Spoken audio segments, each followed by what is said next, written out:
Chapter 10. The Road and the Common. After some time, Hazel woke Buckthorn. Then he scratched a shallow nest in the earth and slept. One watch succeeded another through the day, though how the rabbits judged the passing of the time is something that civilized human beings have lost the power to feel. Creatures that have neither clocks nor books are alive to all manner of knowledge about time and the weather, and about direction too, as we know from their extraordinary migratory and homing journeys. The changes in the warmth and the dampness of the soil, the falling of the sunlight patches, the altering movement of the beans in the light wind, the direction and strength of the air currents along the ground, all these were perceived by the rabbit awake. The sun was beginning to set when Hazel woke to see Acorn listening and sniffing in the silence between two white-skinned flints. The light was thicker, the breeze had dropped, and the beans were still. Pipkin was stretched out a little way away.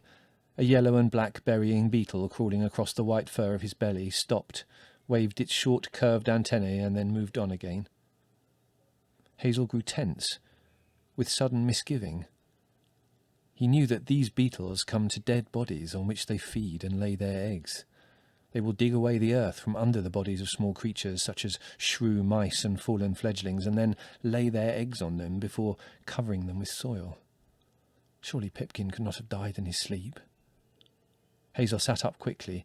Acorn started and turned towards him, and the beetle scurried away over the pebbles as Pipkin moved and woke. "How's the paw?" said Hazel. Pipkin put it to the ground. Then he stood on it. "It feels much better," he said. "I think I shall be able to go as well as the others now. They won't leave me behind, will they?" Hazel rubbed his nose behind Pipkin's ear. "No one's going to leave anyone else behind," he said. "If you had to stay, I'd stay with you. But don't pick up any more thorns, Halaru, because we may have to go a long way." The next moment, all the rabbits leapt up in panic. From close at hand, the sound of a shot tore across the fields. A peewit rose screaming. The echoes came back in waves like a pebble rolling around in a box, and from the wood across the river came the clattering of wood pigeons' wings among the branches. In an instant, the rabbits were running in all directions through the bean rows, each one tearing by instinct towards holes that were not there. Hazel stopped short on the edge of the beans. Looking about him, he could see none of the others. He waited, trembling, for the next shot, but there was silence.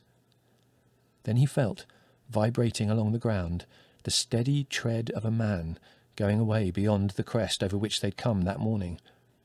At that moment, Silver appeared, pushing his way through the plants close by. "I hope it's the crow, don't you?" said Silver. "I hope no one's been silly enough to bolt out of this field," answered Hazel. "They're all scattered. How can we find them?" "I don't think we can," said Silver. "We'd better go back to where we were. They'll come in time." It was, in fact, a long time before all the rabbits had come back to the hollow in the middle of the field. As he waited, Hazel realised more fully than ever how dangerous was their position, without holes, wandering in country they did not know, the lendry, the dog, the crow, the marksman. They'd been lucky to escape them. How long would their luck hold? Would they really be able to travel on as far as Fiver's high place, wherever it might be? I'd settle for any decent dry bank myself, he thought, as long as there was some grass and no men with guns, and the sooner we can find one, the better. Hawkbit was the last to return, and as he came up, Hazel set off at once. He looked cautiously out from among the beans and then darted into the hedgerow. The wind, as he stopped to sniff it, was reassuring, carrying only the scents of the evening dew, may, and cow dung. He led the way into the next field, a pasture, and here they all fell to feeding, nibbling their way over the grass as easily as though their warren were close by. When he was halfway across the field, Hazel became aware of a hrududu approaching very fast on the other side of the further hedge. It was small and less noisy than the farm tractor which he had sometimes watched from the edge of the primrose wood at home. It passed in a flash of man-made, unnatural colour, glittering here and there and brighter than a winter holly tree. A few moments later came the smells of petrol and exhaust. Hazel stared, twitching his nose. He could not understand how the hrududu could move so quickly and smoothly through the fields. Would it return? Would it come through the fields faster than they could run, and hunt them down? As he paused, wondering what was best to be done, Bigwig came up. "There's a road here, then," he said. "That'll give some of them a surprise, won't it?" "A road?" said Hazel, thinking of the lane by the notice board. "How do you know?" "Well, how do you suppose a hoodoo can go that fast? Besides, can't you smell it?" The smell of warm tar was now plain on the evening air. "I've never smelled that in my life," said Hazel with a touch of irritation. "Ah," said Bigwig, "but then you were never sent out stealing lettuces for the 3 were you? If you had been, you'd have learned about roads. There's nothing to them, really, as long as you let them alone by night. They're ill then, all right." "You'd better teach me, I think," said Hazel. "I'll go up with you and we'll let the others follow."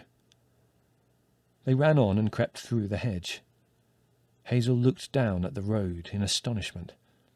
For a moment he thought he was looking at another river, black, smooth and straight between its banks. Then he saw the gravel embedded in the tar and watched a spider running over the surface. "But that's not natural," he said, sniffing the strange, strong smells of tar and oil. "What is it? How did it come there?" "It's a man thing," said Bigwig. "They put that stuff there, and then the Thludidil run on it, faster than we can. And what else can run faster than we?" "It's dangerous, then? They can catch us?" "No, that's what's so odd. They don't take any notice of us at all. I'll show you if you like." The other rabbits were beginning to reach the hedge as Bigwig hopped down the bank and crouched on the verge of the road. From beyond the bend came the sound of another approaching car. Hazel and Silver watched tensely. The car appeared, flashing green and white, and raced down towards Bigwig. For an instant it filled the whole world with noise and fear. Then it was gone, and Bigwig's fur was blowing in the whack of wind that followed it down the hedges. He jumped back up the bank among the staring rabbits. "See, they don't hurt you," said Bigwig. "As a matter of fact, I don't think they're alive at all. But I must admit I can't altogether make it out." As on the riverbank, Blackberry had moved away and was already down on the road on his own account, sniffing out toward the middle, halfway between Hazel and the bend. They saw him start and jump back to the shelter of the bank. "What is it?" said Hazel. Blackberry did not answer, and Hazel and Bigwig hopped towards him along the verge. He was opening and shutting his mouth and licking his lips, much as a cat does when something disgusts it. "You say they're not dangerous, Bigwig," he said quietly, "but I think they must be, for all that." In the middle of the road was a flattened, bloody mass of brown prickles and white fur, with small black feet and snout crushed round the edges. The flies crawled upon it, and here and there the sharp points of gravel pressed up through the flesh. "A Yona," said Blackberry. "What harm does a Yona do to anything but slugs and beetles, and what can eat a Yona?" "It must have come at night," said Bigwig. "Yes, of course. The Yoni'll always hunt by night. If you see them by day, they're dying." "I know, but what I'm trying to explain is that at night the Thludidil have great lights, brighter than Frith himself. They draw creatures towards them, and if they shine on you, you can't see or think which way to go. Then the Thludidil is quite likely to crush you. At least that's what we were taught in the Ausla. I don't intend to try it." "Well, it will be dark soon," said Hazel. "Come on, let's get across. As far as I can see, this road's no good to us at all. Now that I've learned about it, I want to get away from it as soon as I can." By moonrise, they had made their way through Newtown churchyard, where a little brook runs between the lawns and under the path. Wandering on, they climbed a hill and came to Newtown Common, a country of peat, gorse, and silver birch. After the meadows they had left, this was a strange, forbidding land. Trees, herbage, even the soil, all were unfamiliar. They hesitated among the thick heather, unable to see more than a few feet ahead. Their fur became soaked with the dew. The ground was broken by rifts and pits of naked black peat, where water lay on sharp white stones, some as big as pigeons, some as a rabbit's skull glimmered in the moonlight. Whenever they reached one of these rifts, the rabbits huddled together, waiting for Hazel or Bigwig to climb the further side and find a way forward. Everywhere they came upon beetles, spiders, and small lizards which scurried away as they pushed through the fibrous, resistant heather. Once Buckthorn disturbed a snake, and leapt into the air as it whipped between his paws to vanish down a hole at the foot of a birch. The very plants were unknown to them. Pink lousewort, with its sprays of hooked flowers, bog asphodel, and the thin-stemmed blooms of the sundews, rising above their hairy, fly-catching mouths, all shut fast by night. In this close jungle, all was silence. They went more and more slowly, and made long halts in the peat cuts. But if the heather itself was silent, the breeze brought distant night sounds across the open common. A cock crowed, a dog ran barking, and a man shouted at it. A little owl called "Coo-wick, coo-wick," and something, vole or a shrew, gave a sudden squeal. There was not a noise, but seemed to tell of danger. Late in the night, towards moonset, Hazel was looking up from a cut where they were crouching to a little bank above. As he was wondering whether to climb up to it, to see whether he could get a clear view ahead, he heard a movement behind him and turned to find Hawkbit at his shoulder. There was something furtive and hesitant about him, and Hazel glanced at him sharply, wondering for a moment whether he could have sickness or poison on him. Hazel," said Hawkbit, looking past him into the face of the dreary black cliff. That is to say, we feel that that we can't go on like this. We've had enough of it." He stopped. Hazel now saw that Speedwell and Acorn were behind him, listening expectantly. There was a pause. "Go on, Hawkbit," said Speedwell. "Or shall I?" "More than enough," said Hawkbit, with a kind of foolish importance. "Well, so have I," answered Hazel, "and I hope there won't be much more. Then we can all have a rest." "We want to stop now," said Speedwell. "We think it was stupid to come so far." "It gets worse and worse the further we go," said Acorn. "Where are we going, and how long will it be before some of us stop running for good and all?" "It's the place that worries you," said Hazel. "I don't like it myself, but it won't go on forever." Hawkbit looked sly and shifty. "We don't believe you know where we are going," he said. "You didn't know about the road, did you? And you don't know what there is in front of us." "Look here," said Hazel. "Suppose you tell me what you want to do, and I'll tell you what I think about it." "We want to go back," said Acorn. "We think Fiver was wrong." "How can you go back through all we've come through?" replied Hazel. "And probably get killed for wounding an Ausler officer if you ever do get back. Talk sense, for Frith's sake." "It wasn't we who wounded Holly," said Speedwell. "You were there, and Blackberry brought you there. Do you think they won't remember that? Besides—" Hazel stopped as Fiver approached, followed by Bigwig. "Hazel," said Fiver, "could you come up on the bank with me for a few moments? It's important." "And while you're there," said Bigwig, scowling round at the others from under the great sheaf of fur on his head, "I'll just have a few words with these three. Why don't you get washed, Hawkbit? You look like the end of a rat's tail left in a trap. And as for you, Speedwell—" Hazel did not wait to hear what Speedwell looked like.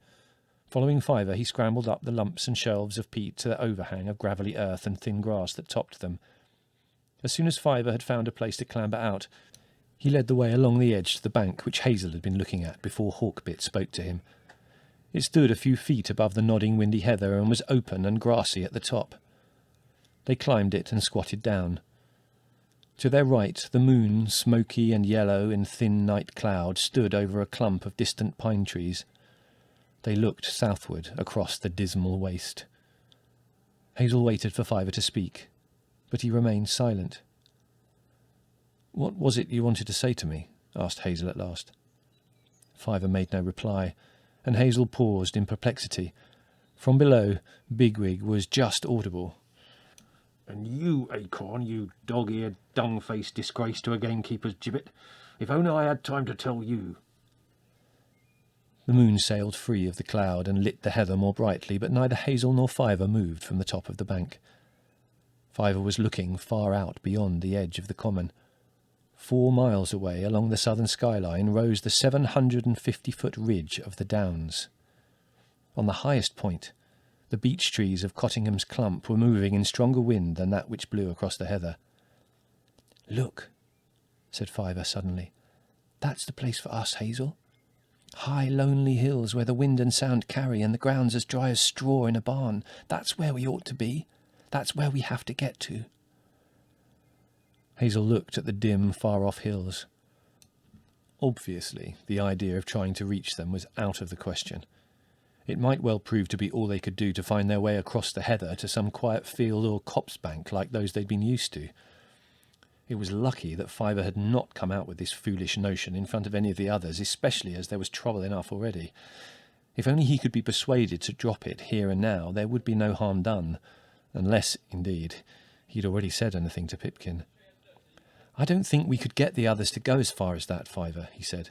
"They're frightened and tired as it is, you know. What we need is to find a safe place soon, and I'd rather succeed in doing what we can than fail to do what we can't." Fiver gave no sign of having heard him. He seemed to be lost in his own thoughts.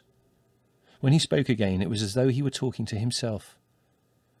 "There's a thick mist between the hills and us. I can't see through it, but through it we shall have to go, or into it anyway."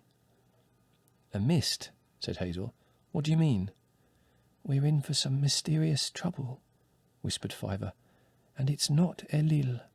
It feels more like mist, like being deceived and losing our way." There was no mist around them. The May night was clear and fresh. Hazel waited in silence, and after a time Fiver said, slowly and expressionlessly, "But we must go on until we reach the hills." His voice sank and became that of a sleep-talker. "Until we reach the hills, the rabbit that goes back through the gap will run his head into trouble. That running, not wise, that running, not safe running, not..." He trembled violently, kicked once or twice, and became quiet. In the hollow below, Bigwig seemed to be drawing to a close.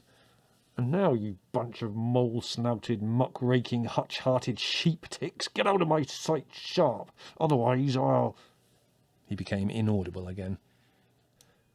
Hazel looked once more at the faint line of the hills. Then, as Fiver stirred and muttered beside him, he pushed him gently with one forepaw and nuzzled his shoulder. Fiver started. "What was I saying, Hazel?" he asked. "I'm afraid I can't remember. I meant to tell you..." "Never mind," answered Hazel. "We'll go down now. It's time we were getting them on again. If you have any more queer feelings like that, keep close to me. I'll look after you."